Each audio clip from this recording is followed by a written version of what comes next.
যেসব বাচ্চাদের স্মৃতিশক্তি একদমই কম, পড়ালেখায় অমনোযোগী, কিছুতেই পড়তে বসতে চায় না, পড়ালেখায় সবসময় খারাপ হয়ে যাচ্ছে, আজকের ভিডিওটি তাদের জন্য খুবই গুরুত্বপূর্ণ। 1 গ্লাস খাঁটি গরুর দুধ গরম করে নেবেন, এর ভিতরে 2টা খেজুর, 3টা কাঠবাদাম দিয়ে দিবেন, সাথে দিয়ে দিবেন 1 চামচ কিশমিশ, 1 চামচ চীনাবাদাম।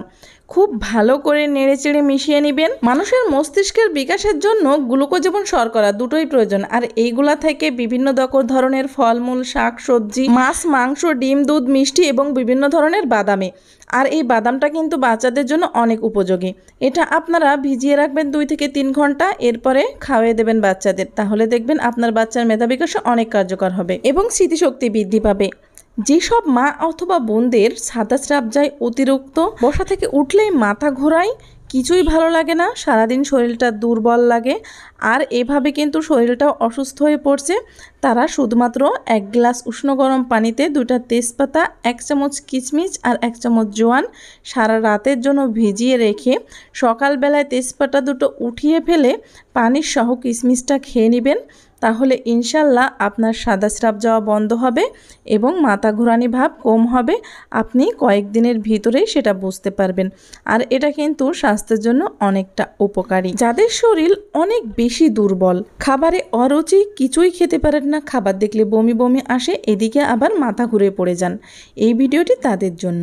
কয়েকটি রসুনের কোয়া নেবেন, দেশি রসুনের কোয়া, সাথে দিয়ে দিবেন 1 টুকরো আদা, 3টা লবঙ্গ আর 2টা এলাচ। শিলপাটায় খুব মিহি করে বেটে নেবেন। এটা একটা পেস্ট তৈরি করে নেবেন। আর এটা আপনার শরীরে একদম ম্যাজিকের মতো কাজ করবে। এর জন্য একটা খেজুর নেবেন, খেজুরের ভিতর থেকে বিচিটা বের করে ফেলবেন, আর এখন যেই পেস্টটা করে রেখেছিলেন সেই পেস্টটা খেজুরের ভিতরে ঢুকিয়ে দিবেন। শুধুমাত্র 1 দানা খেজুর আপনার শরীরের পুরো শক্তি ফিরিয়ে আনতে পারে। আমরা সবাই জানি খেজুরে অনেকটা পরিমাণ ক্যালোরি এবং প্রোটিন থাকে, যেটা আমাদের স্বাস্থ্যের জন্য অনেকটা উপকারী। আর 1 চামচ মধু দিয়ে আধা ঘন্টা ভিজিয়ে রাখবেন। প্রতিদিন সকালে এটা খালি পেটে খাবেন, আপনার গায়ে প্রচুর শক্তি আসবে, যেটা আপনি কল্পনাও করতে পারবেন না। আর আপনার মাথা ঘোরানি, ঝিনঝিনানি ভাব একদমই থাকবে না, খাবারেও রুচি আসবে। বাজার থেকে আমরা যেসব হলুদ কিনে খাই সেগুলা কিন্তু পরীক্ষা করে নেবেন। বাজারে বিভিন্ন রকমের নকলে ভরে গেছে, যেই পণ্যগুলো আমরা বাড়িতে নিয়ে এসে পরীক্ষা না করে খেয়ে নিই, তাতে শরীরে নানান ধরনের রোগ ব্যাধি হতে পারে।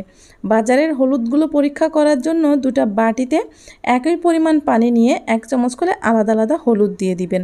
এখন তার ভিতরে 1 চামচ করে ডিটারজেন্ট দিয়ে নেবেন। 2টা বাটিতেই সেম পরিমাণ ডিটারজেন্ট দেওয়ার পরে খুব ভালো করে মিশিয়ে নেবেন।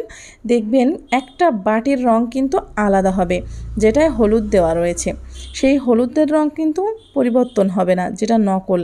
আর যেটা রং পরিবর্তন হবে সেটা ধরে নেবেন আসল। যেটা খাঁটি হলুদ হবে সেটা অবশ্যই ডিটারজেন্ট দেওয়ার কারণে বিক্রিয়া ঘটে রং পরিবর্তন হবে, একদম এরকম লাল রক্তের মতো। আর যেটা পরিবর্তন হবে না সেটা কিন্তু হলুদ নয়। তাই বাজার থেকে হলুদ কিনে নিয়ে এসে অবশ্যই বাড়িতে এভাবে পরীক্ষা নিরীক্ষা করে নিতে পারেন, এতে আপনার স্বাস্থ্য ঝুঁকি অনেকটা কমে যাবে। ভিডিওটি ভালো লাগলে লাইক, কমেন্ট এবং শেয়ার করবেন।